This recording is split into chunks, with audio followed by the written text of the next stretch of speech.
Chapter 16 देखेंगे, expansion of British power Bengal, Mysore और पंजाब में।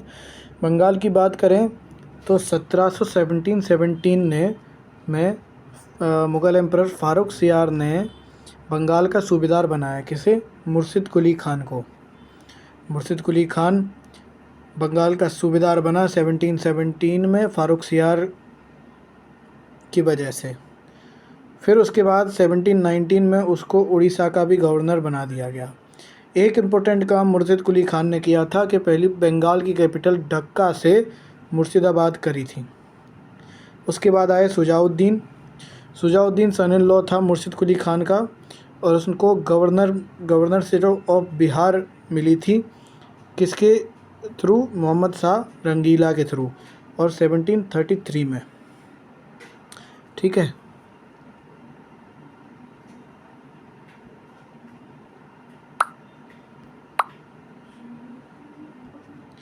उसके बाद बीच में आता है सरफराज खान, जो कि सन था सुजाउद्दीन का, सरफराज खान, और इसको मर्डर कर दिया था अलीवर्दी खान ने, जो कि उस टाइम पे डिप्टी गवर्नर ऑफ बिहार हुआ कर रहा था 1740 के समथिंग।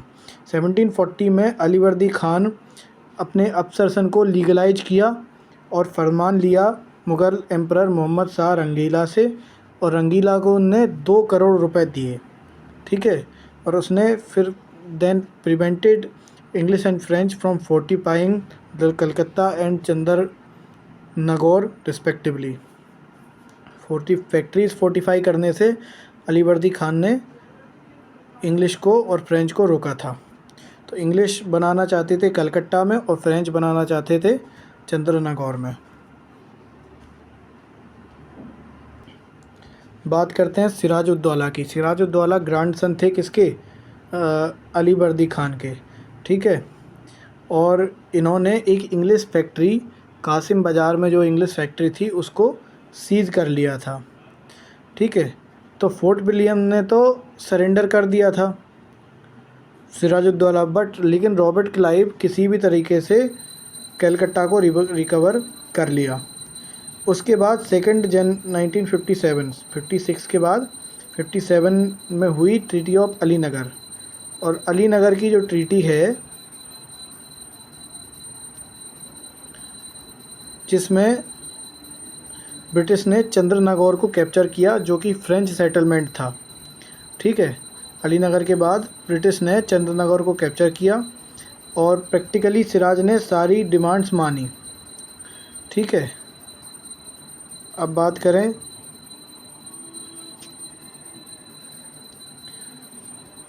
अब बैटल ऑफ प्लासी होता है 23 जून 1757 को। अलीनगर की ट्रीटी हुई थी 10 जनवरी 1757 को। ठीक है। और बैटल ऑफ प्लासी 23 जून 1757 को हुआ, जिसमें नवाब को डिफीट मिली और रॉबर्ट क्लाइव की सेना जीती। और नवाब से बिट्रे इसमें कॉन्स्पिरेसी हुई थी। बिट्रे किया था किसने? मीर जाफ़र ने। उस टाइम पे मीर जाफ़र मीर बख्शी हुआ करता था। दैन आया मानिक चंद ऑफिसर इंचार्ज था कलकत्ता का। फिर आया अमी चंद एक रिच सिख मर्चेंट था। अब यहाँ देखो,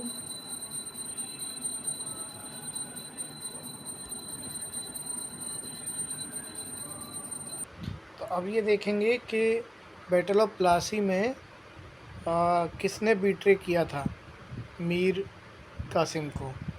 मीर जाफ़र, जो कि मीर बख्शी था। मानिक चंद कलकत्ता में ऑफिसर इंचार्ज था। अमी चंद, ये याद रखना है, क्योंकि बाकी फिर वैसे याद हो जाएंगे। अमी चंद याद रखना है, ये सिख मर्चेंट था अमी चंद। तो सिख वो अमिया बहुत खाते हैं सिख लोग। रिच सिख मर्चेंट था अमी चंद। जगत सेठ, इसके तो नाम में ही सेठ है, तो सेठ क्या होगा? बैंकर ही होगा। बैंकर ऑफ बंगाल था सेठ। और खादिम खान नवाब के ट्रूप्स का कमांडर था। ठीक है, खादिम खान। मीर जाफ़र की बात करें तो मीर जाफ़र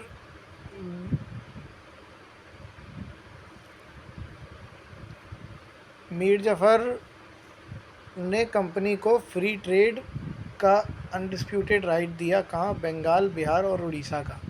ठीक है।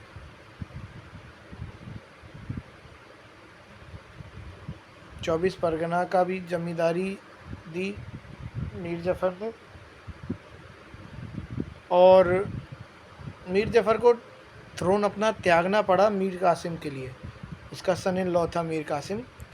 मीर कासिम आया। मीर कासिम ने बुर्दवान, मिदनापुर और चिट्टागोंग ये दे दी ब्रिटिश को, और मुर्शिदाबाद से मुंगेर अपनी कैपिटल ट्रांसफ़र कर ली।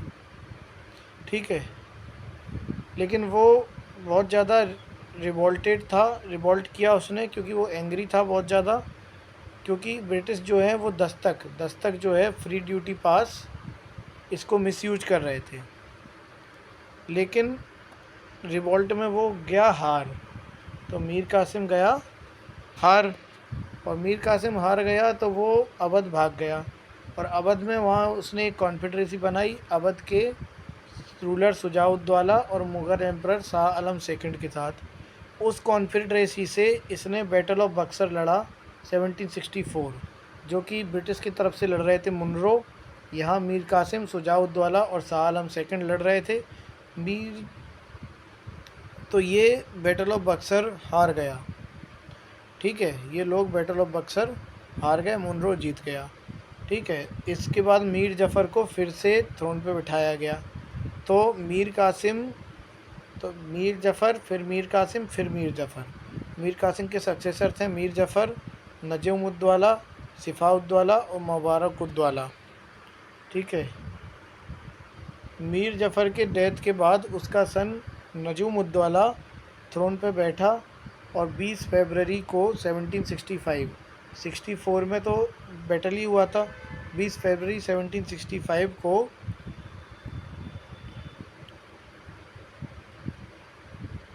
एक ट्रीटी उसने साइन करी, और जिस ट्रीटी में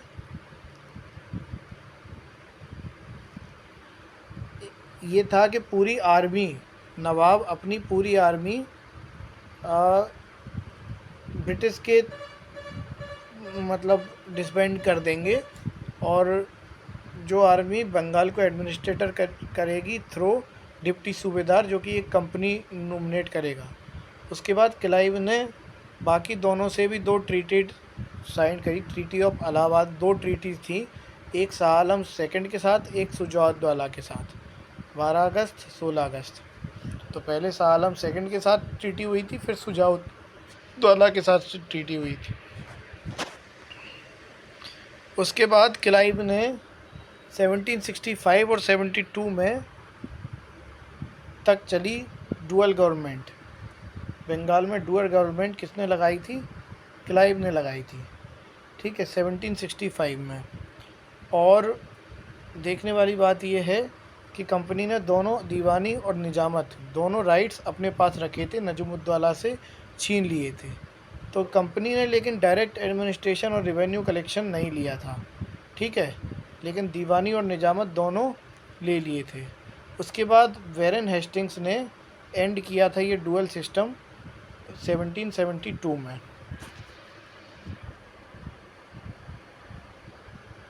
अब हम मैसूर की बात करेंगे। तो मैसूर में हैदर अली का 1761 में रूल चालू हुआ और 82 में ख़त्म हुआ। हैदर अली शोल्डर था मैसूर स्टेट में, और बाद में वो फौजदार बन गया डिंडीगुल का। और उसके बाद उसने एक डिंडीगुल में मॉडर्न शस्त्रागार, मॉडर्न आर्सेनल बनाया फ्रेंच की हेल्प से। 1761 में नांजराजर, जो कि वुडियार किंग कृष्ण राजा फर्स्ट का एक पावरफुल प्राइम मिनिस्टर था, उसको ओवरथ्रू कर दिया और पावर छीन ली। हालांकि लॉफुल रूलर कृष्ण राजा वन को मानता रहा वो। आगे बढ़ते हैं। फिर उसने 1766 में लड़ा फर्स्ट एंग्लो मैसूर वार।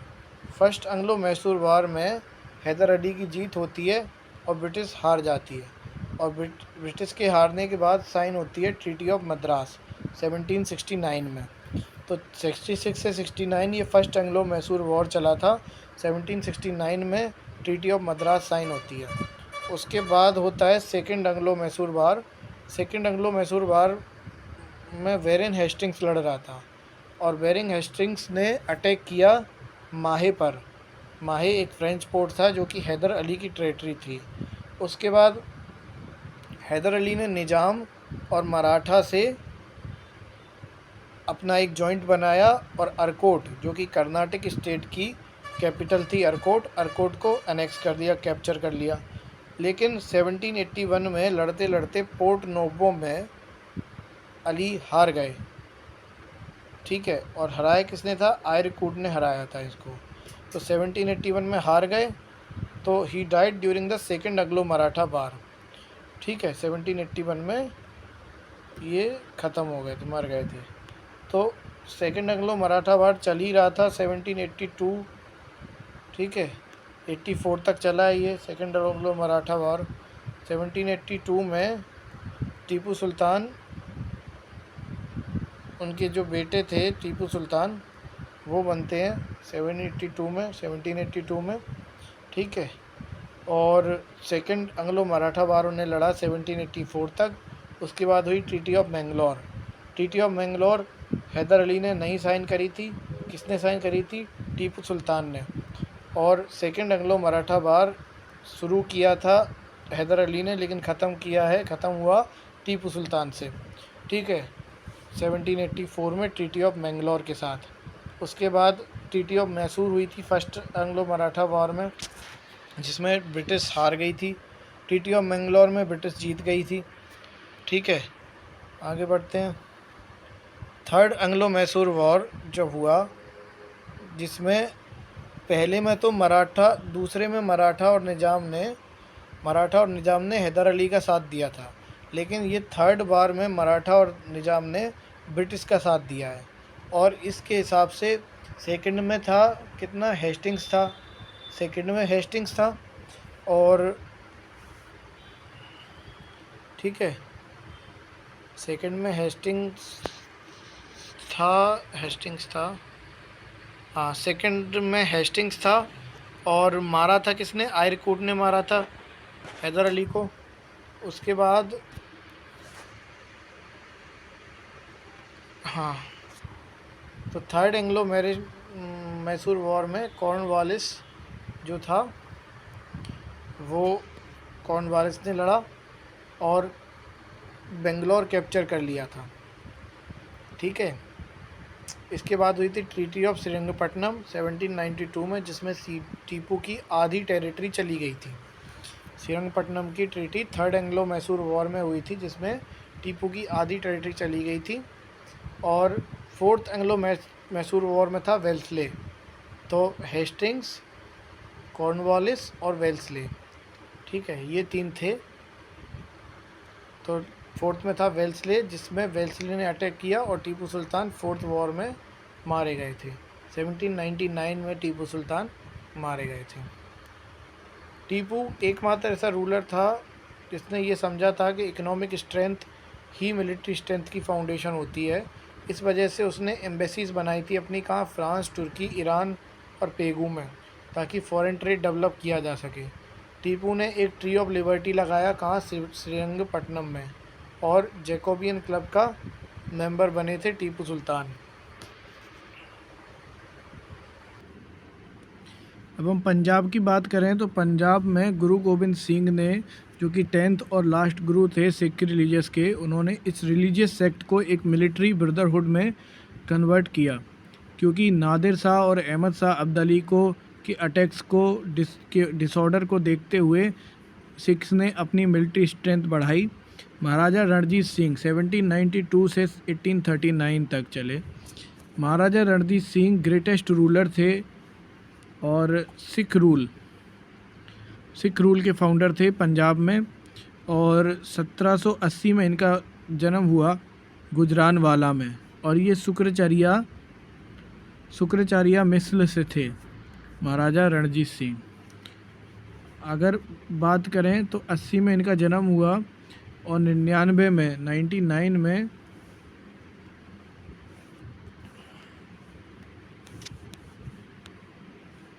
80 में इनका जन्म हुआ और 92 में इन्होंने अपना 12 साल की उम्र में 92 में इन्होंने अपना थॉर्न असेंड किया था, मात्र 12 साल की उम्र में। ठीक है, आगे अगर बढ़ें तो क्या क्या हुआ। इन्होंने लाहौर अनेक्स किया था 1799 में 19 साल की उम्र में। अमृतसर 1802 में, उसके बाद लुधियाना, उसके बाद कांगड़ा, टोंक, मुल्तान, कश्मीर, ठीक है, ये सब, पेशावर, ये सब किया था। 1839 में 1892 से 1839 चले थे रणजीत सिंह। रणजीत सिंह के बाद आए खड़क सिंह, नौनिहाल सिंह, शेर सिंह और लास्ट थे दलीप सिंह। 1843 से 49, ये 39 तक चले थे, ये 49 तक चले थे। ठीक है, ये 39 तक चले थे और ये 49 तक चले थे। दलीप सिंह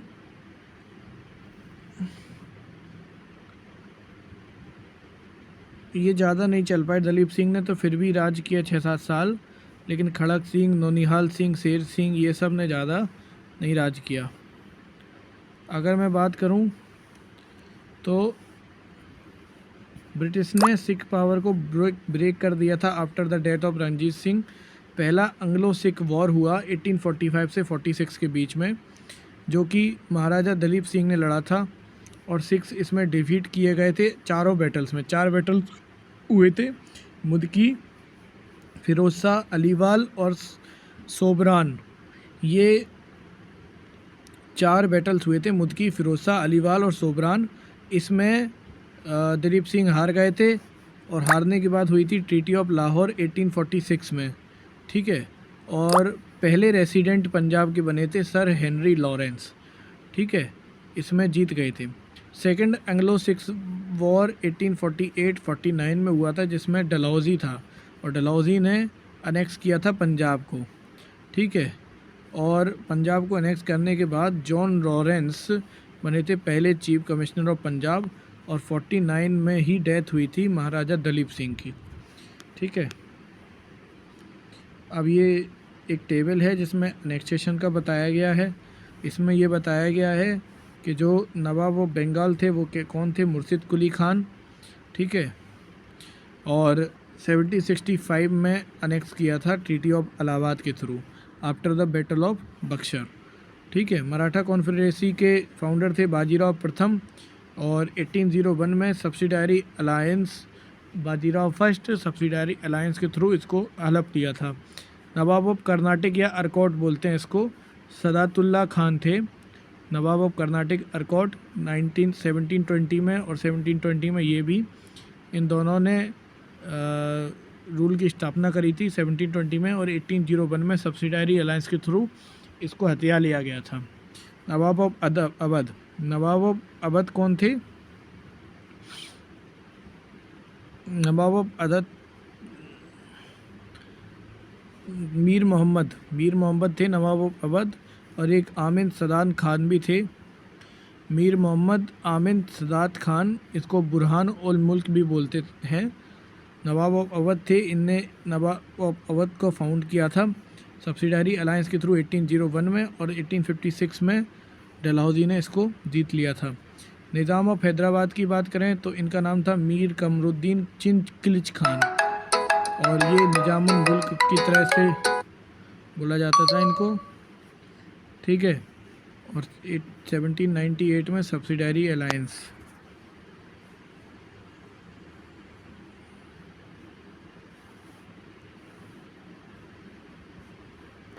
तो देखने वाली बात ये है कि बुरहान उल मुल्क थे, बुरहान उल मुल्क, इनको नवाब ऑफ अवध बोला जाता था। इनका नाम मीर मोहम्मद अमित सदात खान। निज़ाम ऑफ हैदराबाद जो थे उनको निज़ाम उल मुल्क बोलते थे और मीर कमरुद्दीन थे ये। ठीक है, मैसूर में हैदर अली ने स्थापित किया था और पंजाब में रणजीत सिंह ने स्थापित किया 1761-1792। ख़त्म।